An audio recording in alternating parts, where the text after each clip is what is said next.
નમસ્કાર મિત્રો, આજે આપણે આ વિડીયોમાં મોસ્ટ આઈએમપી જનરલ નોલેજ પ્રશ્નોની ચર્ચા કરીશું.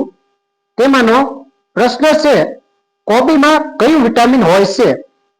તો મિત્રો તમે વિચારી શકો છો કોબીમાં કયું વિટામિન હોય છે? તો એનો સાચો જવાબ છે કોબીમાં વિટામિન બી હોય છે. મિત્રો હવે પ્રશ્ન છે આગળનો, ચિપ્સના પેકેટમાં કયો ગેસ ભરવામાં આવે છે?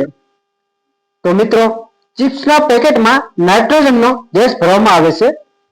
નાઇટ્રોજન ગેસ એ રંગહીન, ગંધહીન અને સ્વાદહીન ગેસ છે.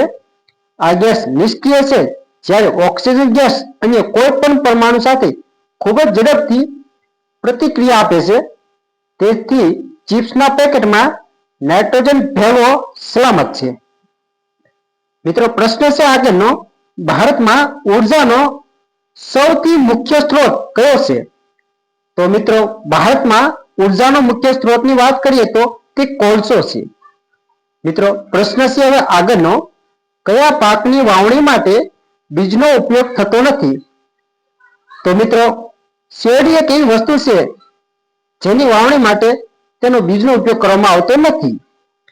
મિત્રો પ્રશ્ન છે આગળનો, કયા દેશને ચોખાનો દેશ કહેવામાં આવે છે? તો મિત્રો ચોખાના દેશની વાત કરીએ તો થાઈલેન્ડને ચોખાનો દેશ કહેવામાં આવે છે.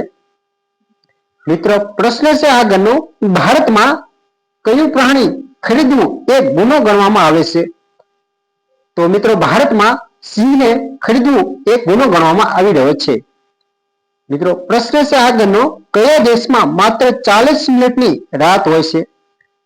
તો વિશ્વના દેશોની વાત કરીએ તો નોર્વેમાં માત્ર 40 મિનિટની રાત હોય છે.